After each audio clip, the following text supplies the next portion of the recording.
الصلاة والسلام على أشرف المرسلين وعلى آله الطيبين وأصحابه الغر الميامين ومن تبعهم بإحسان إلى يوم الدين. أشهد أن لا إله إلا الله وحده لا شريك له ولي الصالحين وخالق الخلق أجمعين، وأشهد أن محمدا عبده ورسوله النبي الأمين. قال تعالى: يا أيها الذين آمنوا اتقوا الله حق تقاته ولا تموتن إلا وأنتم مسلمون. اللهم إنا نسألك علما نافعا ورزقا طيبا وعملا متقبلا. أما بعد، فإن أصدق الحديث كتاب الله، وخير الهدي هدي محمد صلى الله عليه وسلم، وشر الأمور محدثاتها، وكل محدثة بدعة، وكل بدعة ضلالة. Kaum muslimin dan muslimat, al-musyahidin wal musyahidat, para pendengar Radio Rabbani dan KMTV dimanapun berada, saudara-saudari rahimani rahimakumullah.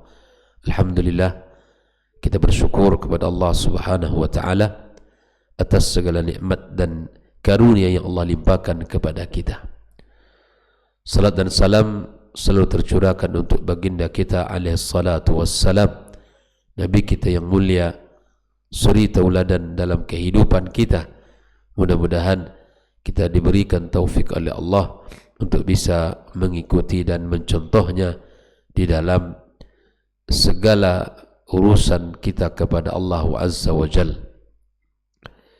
Harapannya kita mendapatkan syafaatnya nanti pada hari di mana tidak lagi berguna harta dan kekayaan yang dimiliki oleh seseorang, tidak lagi bisa kita banggakan anak dan keturunan,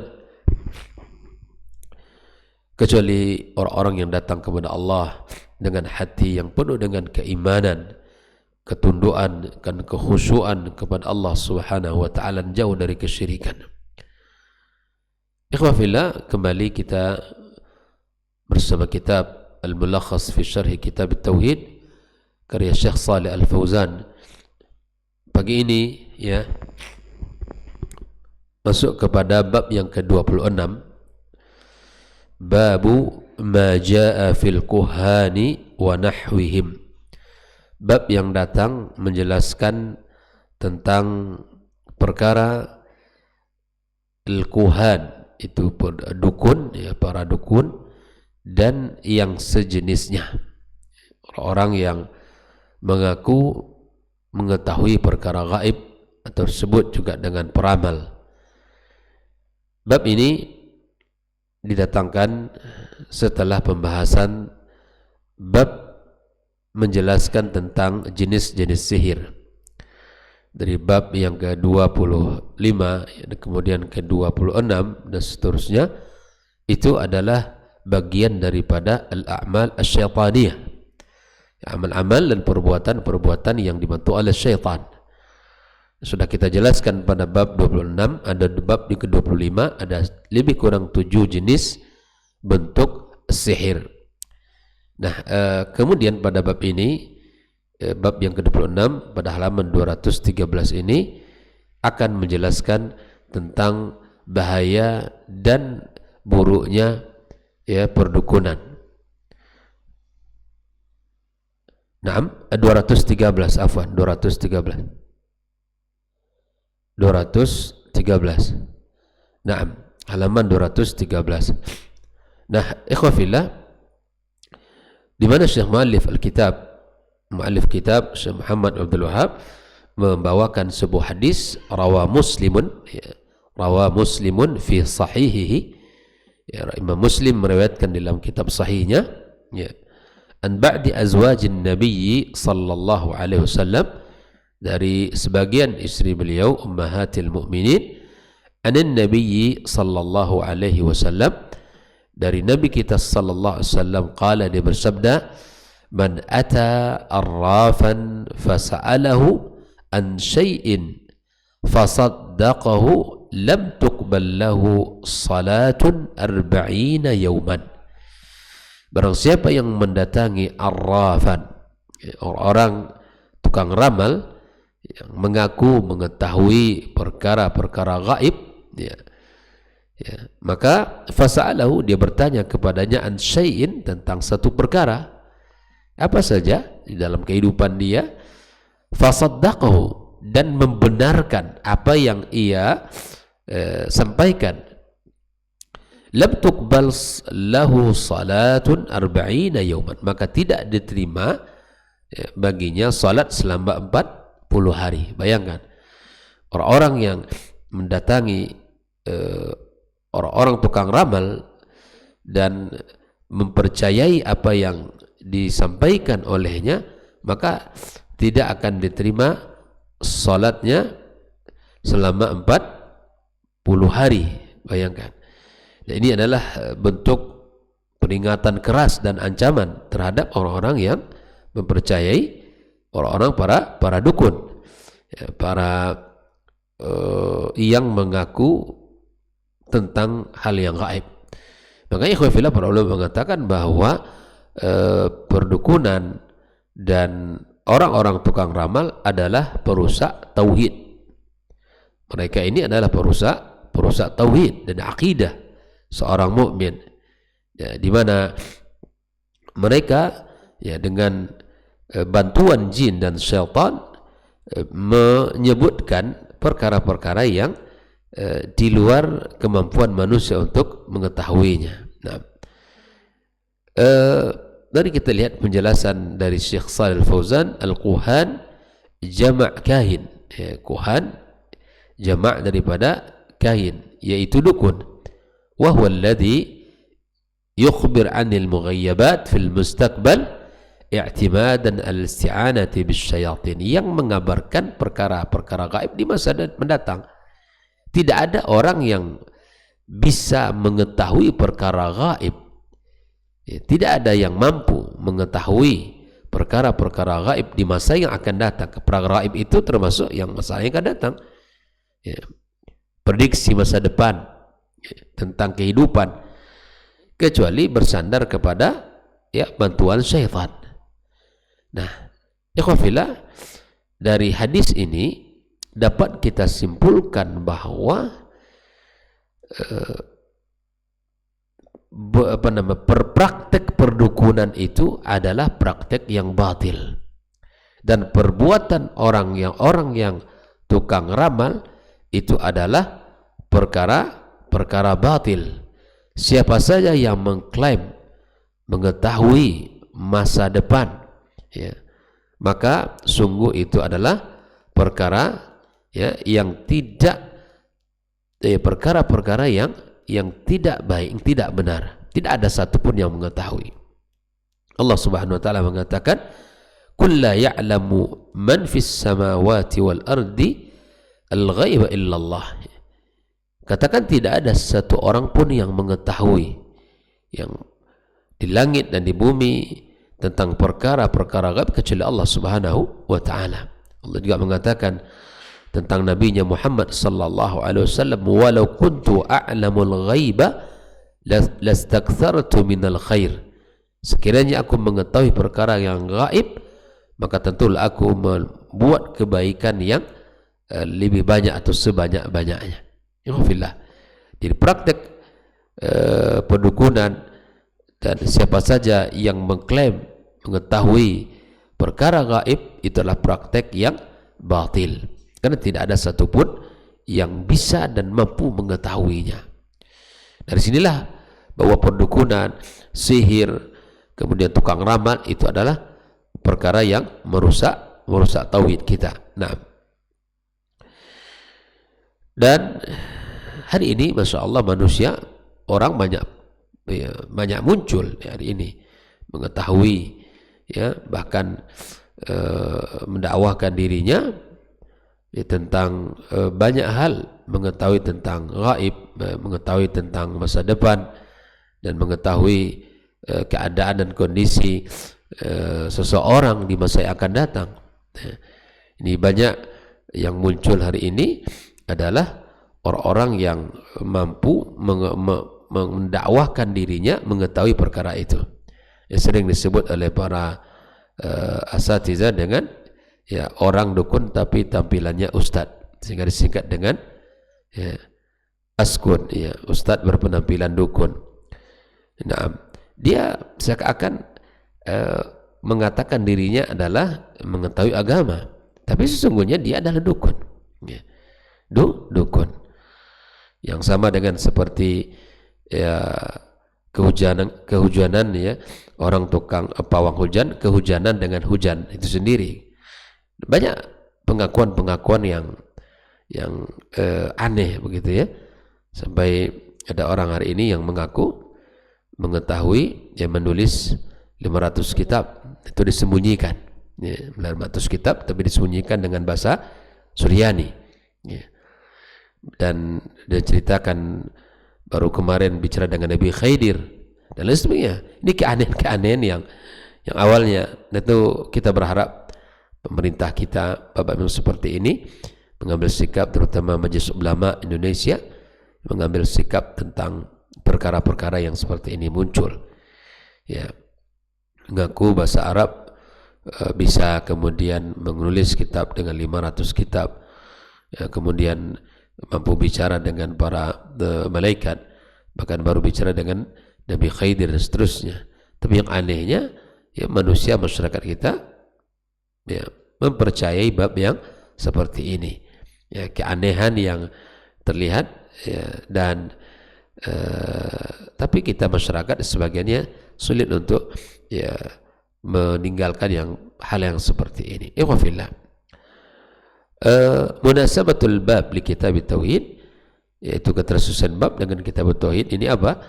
Berkata Syekh Shalih Fauzan, lamma kana al-kuhan, tatkala para dukun wa nahwuhum dan sejenisnya yad'una ilmu al-ghaib, mereka mengklaim mengetahui tentang ilmu gaib alladzi qad ikhtassa bihi Allah taala, yang itu merupakan perkara yang hanya Allah mengetahuinya. Wadzalika da'wa musyarakatillahi ta'ala fi ilmil ghaib. Itu adalah anggapan, klaim yang menyamai Allah di dalam perkara ilmu ghaib. Aradal musannifu huna, maka pengarang kitab ini Syekh Muhammad Abdul Wahhab ingin menjelaskan ayyubayyina fi hadzal babi ma jaa fi haqqihim wa haqqi man saddaqahum minal wa'id. Di dalam bab ini ingin dijelaskan oleh muallif kitab tentang apa yang menjadi haknya dan apa pula nanti yang menjadi hak orang yang mempercayainya dengan ancaman yang sangat keras. Jikalau ingin selamat dan ibadah kita diterima Allah, maka jangan percaya kepada para dukun, jangan percaya kepada tukang ramal, ya. Terasa hidup sulit, kemudian usaha tidak berkembang dan tidak berjalan dengan lancar, ingin kaya, datang ke dukun, ya. Lalu dukun memberikan sebuah amalan. Nah, kebetulan dukun yang didatangi pun hanya tinggal di gubuk reot, gitu. Padahal minta resep orang kaya. Nah, kalaulah seandainya ya dukun itu betul-betul mengetahui perkara gaib dan akan berusaha dan berhasil usahanya, sungguh dia yang lebih awal mengamalkan sehingga dia punya harta benda yang banyak. Terkadang hal ini tidak bisa terlihat oleh seseorang karena kebodohan ataupun kejahilan yang ada tentang agama, tidak bisa melihat perkara ini. Ya, sakit anak minta kepada dukun, ya. Atau hilang barang bertanya kepada dukun, minta kepada Allah Azza wa Jalla pertolongan. Kalaupun hilang barang, qaddarallah ma syaa fa'al. Semua itu adalah takdir Allah Azza wa Jalla. Orang beriman yang akidahnya benar, tauhidnya benar, maka dia akan bergantung hanya kepada Allah Subhanahu wa ta'ala. Nah, ma jaa fil kuhani maknanya adalah ay min taghlidhi wal wa'id, merupakan larangan keras dan ancaman kepada mereka para dukun. Wa nahwihim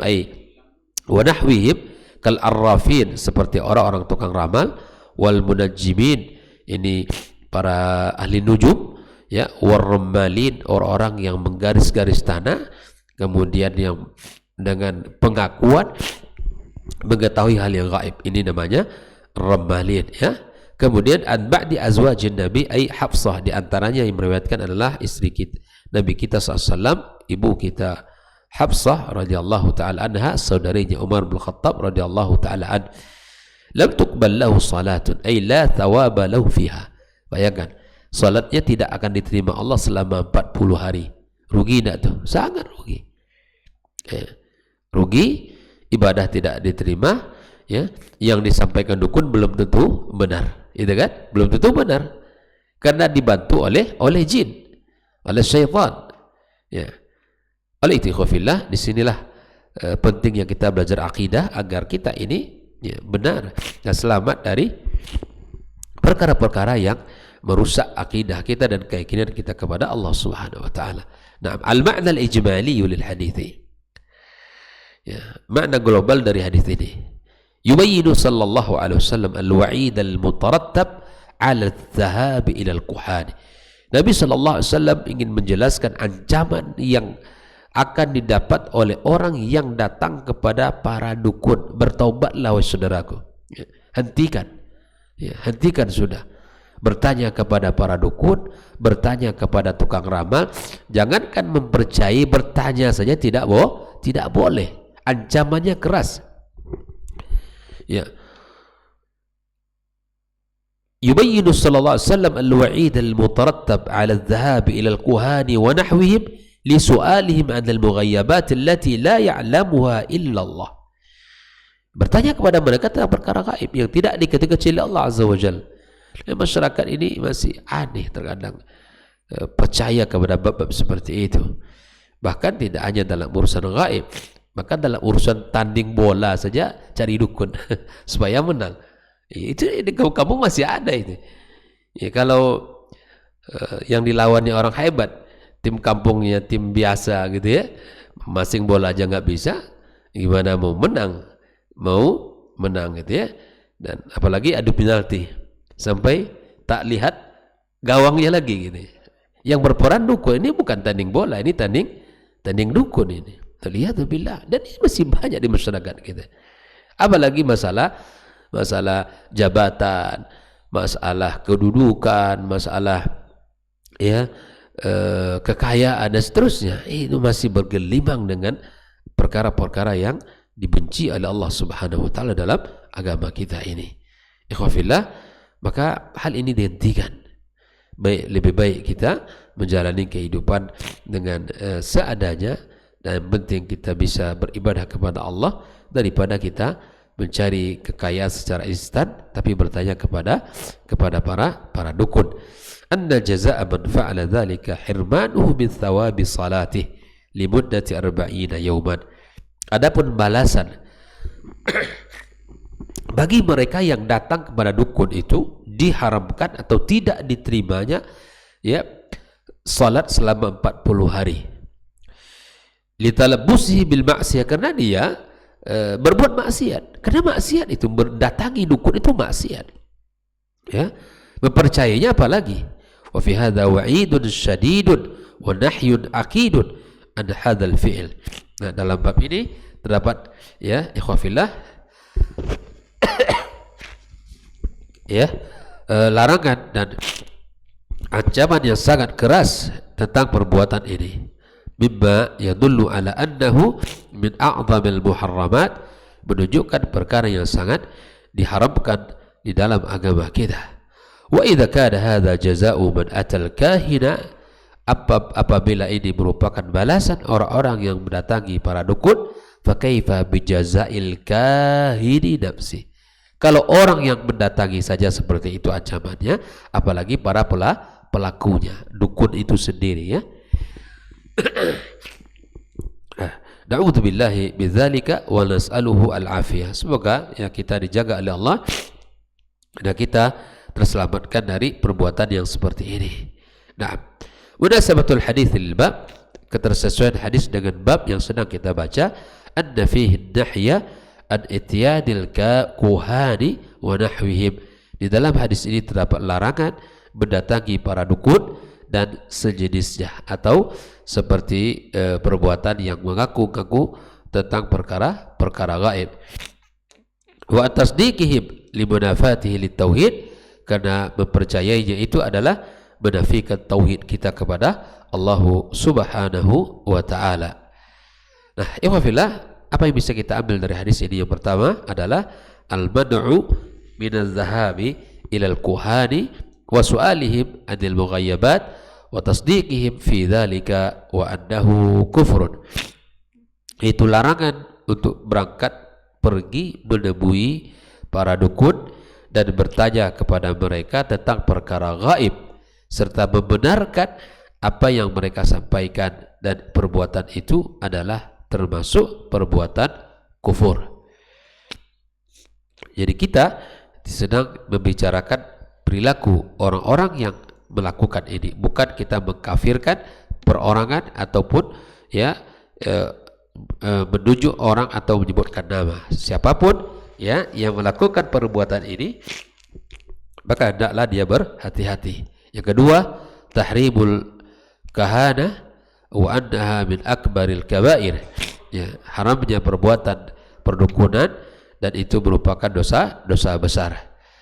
Nah, ikhwafillah, ada faedah yang disampaikan di sini. Man dhahaba ilal kuhani wa lam yusaddiquhum, barang siapa yang pergi kepada para dukun atau sejenisnya dan tidak mempercayainya, lam tuqbal lahu salatun arba'ina yauman.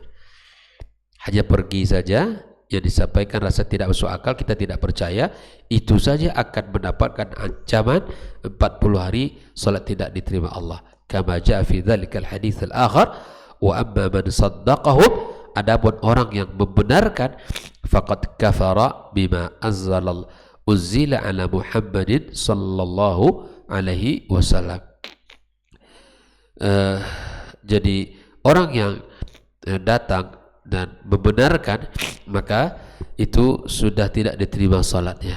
Dan orang yang datang membenarkan, dan itu adalah termasuk kufur terhadap syariat Muhammad sallallahu alaihi wasallam. Oleh itu, berhati-hati dari orang-orang yang mengatakan dirinya ustadz atau wali atau apapun namanya, kiai, tapi dia sesungguhnya adalah dukun.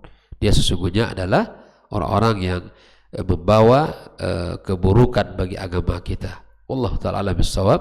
Mohon maaf ini kurang kondisi kurang nyaman.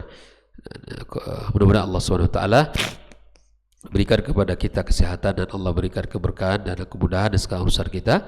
Wassallallahu ala nabiyyina Muhammadin wa ala alihi wa sahbihi ajma'in. Assalamualaikum warahmatullahi wabarakatuh.